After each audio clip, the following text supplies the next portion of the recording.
mbokk yi seetaan Evenprod Média ñu ngi leen di nuyu te di leen dalal ci seen émission Grand Témoin tey jii ñu ci dalal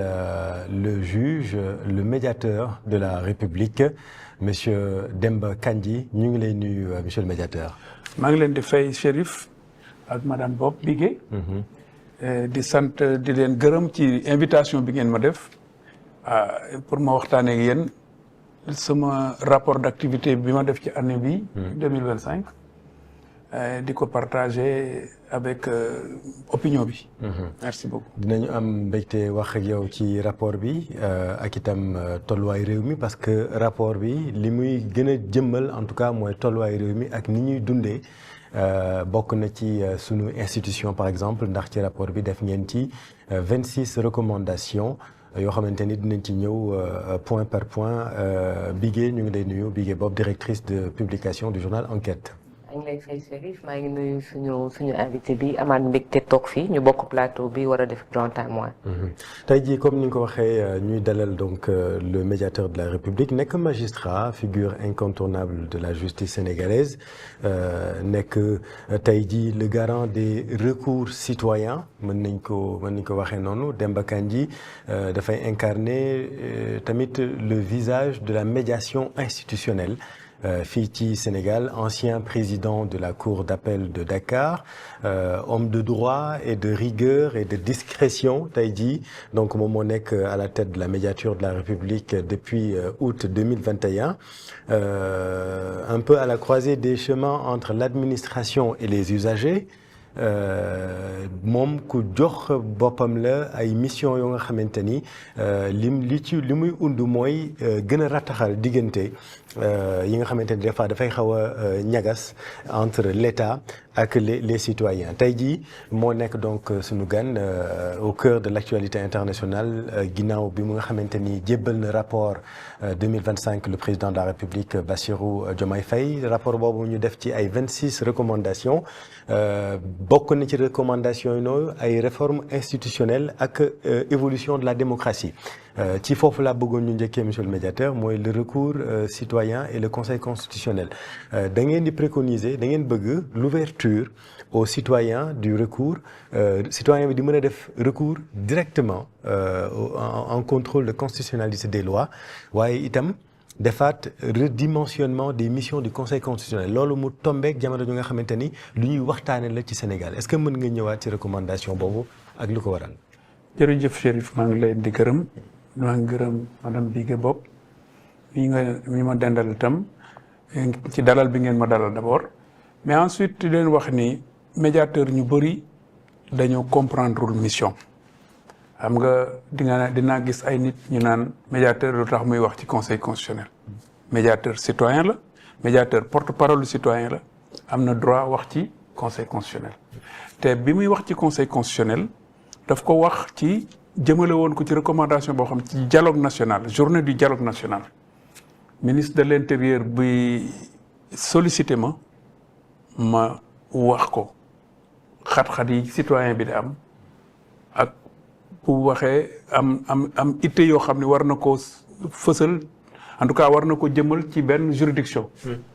xam nga bu ñuy wax état de droit di wax indépendance de la justice su fekkee tribunal mënula citoyen bi mënula am tribunal bu muy jooytoo xalaatam bu mu mën di doon indépendance de la justice am na problème parce que indépendance de la justice mooy gis justice déjà justice di la déglu mooy accès à la justice xam nga sunu réew yi surtout Sénégal droit yàgg na fi indépendance justice yàgg na fi ñu koy waxtaanee citoyenneté yàgg na fi mais gis fuñ lay attee yenn saa yi mu jafe maanaam juge bi mën na la sore ba du la jaral dem ba doo am kàttanu dem fa juge bi mën na ñàkk itam compétence parce que juge am rek doyul dafa war a am ay compétence pour mën a tontu citoyen bi loolu indi na fi problème parce que barki dem dégg ngeen fi benn recours bu am ci conseil constitutionnel ne leen je suis incompétent amul beneen juridiction boo xam ne ci sama xalaat war na mën a tontu ana où est la citoyenneté parce que justice dafa war a mën a tontu ci laaj bi ko citoyen bi di laaj. te loolu yàgg na am. te conseil constitutionnel déclaré incompétence. du rek conseil constitutionnel du rek conseil constitutionnel. juridiction yu bëri la. dama bëgg ñu comprendre ni médiateur ñëwul wax loolu pour boppam. waxu ko itam parce que dafa am nostalgie ci li mu jógee. maanaam ci justice bi mu génne. mais daf ko wax parce que njariñ la pour citoyen bi. état bi ba ñu créé 92 ba léegi médiateur ba ñu créé 92 ba léegi conseil constitutionnel. recours yi état bi moo fay dem. mais recours citoyen bi demagu fa. jot na tey ñu am ak moom plus de bientôt 40 ans. ñu ubbil buntu bi citoyen bi. peut-être benn citoyen lay doon bu amee njàmbatam mën na am ay ñetti citoyen la mbaa ñeenti citoyen mais ñu fay dem. am na ouverture bu timide bu ñu defoon pour citoyens yi mais ñu ngi ko jaarale ci juridiction yi par exemple à partir cour d'appel ak yooyu exception d'inconstitutionnalité mais ouverture la bu timide boo xam ni doyagul. boo gisee ma ñëwaat ci wax ji ci recommandation yi balaa maa def recommandation bi defoon naa benn recommandation ci kaw président de la république xoolaat ñu ak parlement bi accès à la justice ñu ubbi justice pour association yi surtout association yi défendre xale yi. association yi défendre femmes yi association yi défendre les personnes vulnérables. te ñu am crédibilité boo xam ni sax jox nañ leen utilité publique. ñooñu mën nañ ko yemale foofu ne ñooy association war nañu mën a accompagner ay victimes pour di constituer wu partie civile. sunu réew amagu ko parce que fii au Sénégal li ma wax mooy ñëw ci kanam justice du ñëpp lañ ko amal. bu dee par exemple justice pénale dañ ni ki nga xam ni moom moo nekk victime bi maanaam mu nekk mu souffrir dommage bi directement. bi jóge ci infraction bi directement et personnellement kooku moo am droit nekk partie civile c'est l'article 2 du code de procédure pénale. mais mënoon nañu teg ci boobu ab alinéa buñ nee naan toutefois ñu ubbil ko association yi. loolu recommandation boo xam ne moom la médiateur jëkk a def bi ñu ko installé moom la jëkk a def jox ko président de la république accès à la justice. bii def ci topp ci dialogue national bi parce que li tax ma dellu si pour répondre sa question. dialogue national bi muy amoon na lu ko jiitu mooy par exemple élection présidentielle yi gisoon ngeen conseil constitutionnel magistrat yi nga xam ne ñoo nekk ca kaw génn yor seen bleu de nuit bleu de chauffe du moins toog ak nit ñi ñuy weññ ay naan mataloo ay délégué ay parrainage oui. loolu du travail conseil constitutionnel je suis désolé mais amul fenn foo xam ni conseil constitutionnel war na wàcc à ce niveau di def boobu kii ak li ciy xew parce que da ngay gis ku génn ak saaga yi ak yuuxu yi ak yooyu moi je pense que lii ñuy def noonu pour di kii pour ñu ñoŋal conseil constitutionnel gën ko crédibiliser. parce que au final moom mooy joxe résultat yi moo naan kii moo gagné.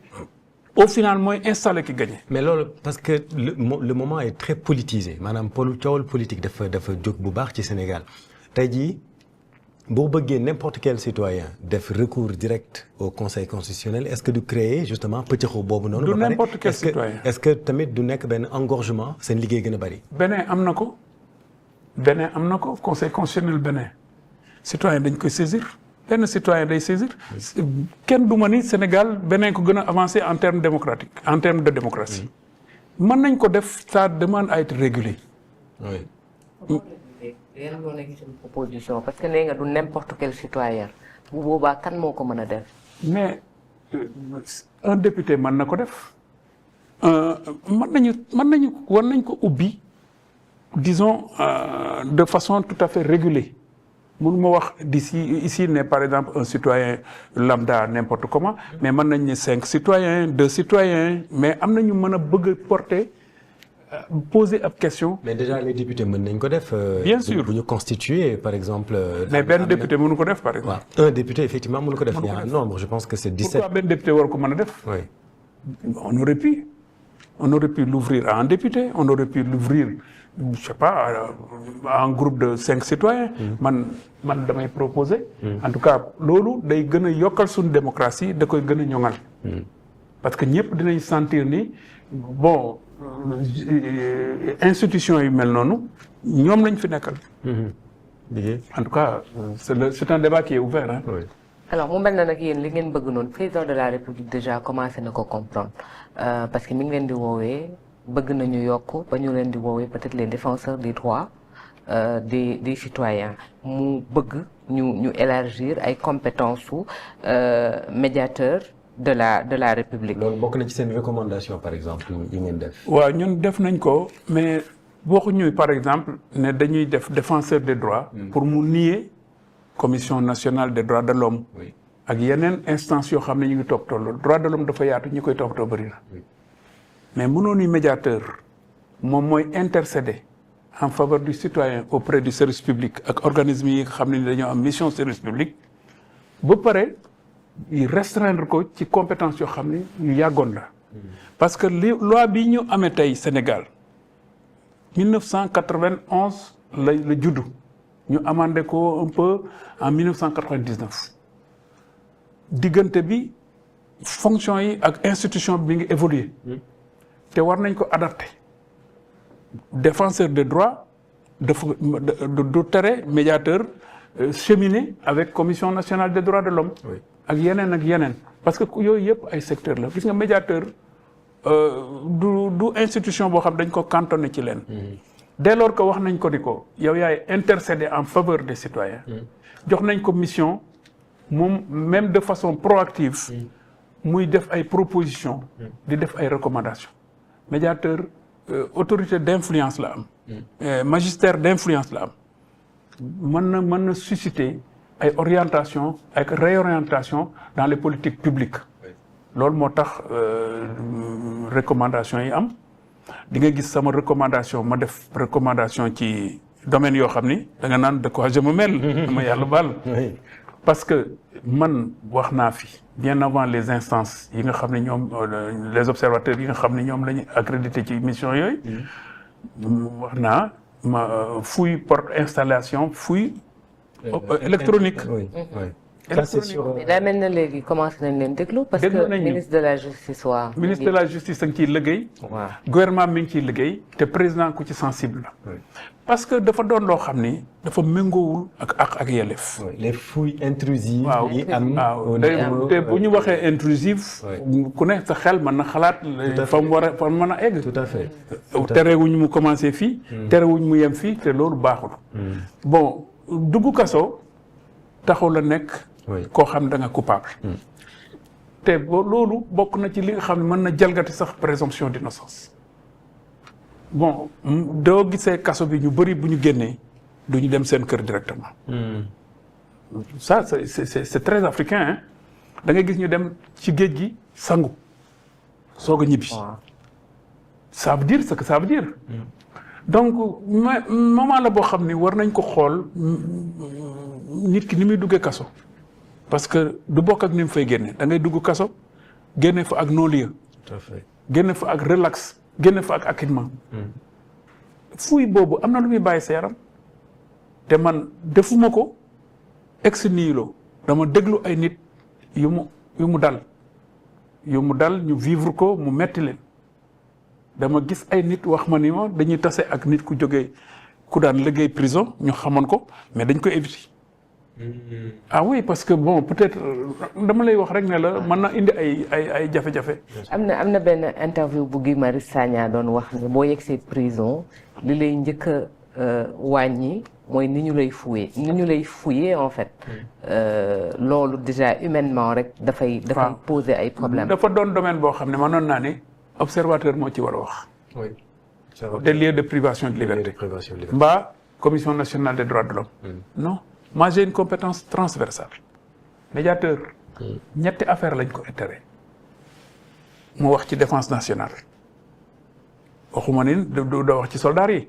doo wax ci kii mais nga naan ay ngànnaay ay affaires yooyu ak ay loolu sama yoon nekku ci mu wax ci politique étrangère état bi loolu dañ ma koy tere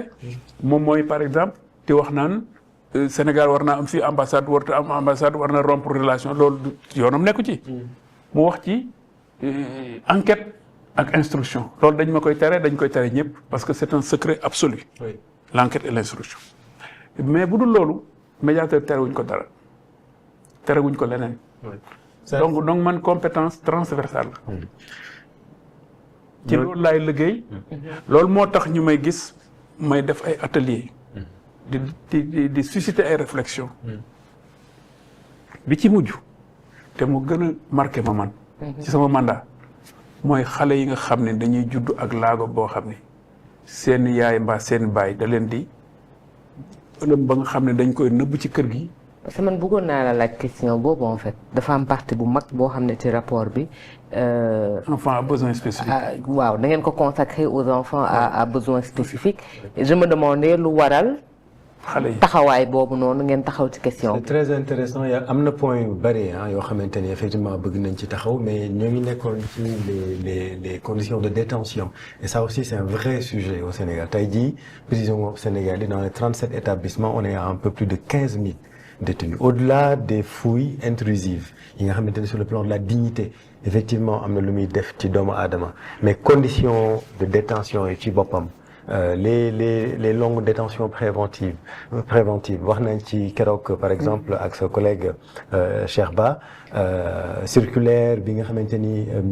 le garde des Sceaux génnee na ko ci loolu yëpp monsieur le médiateur ak sa expérience d'homme de justice est-ce que Sénégal mën nañu dem quand même ba ce débat là ñu bañ ci ñëwati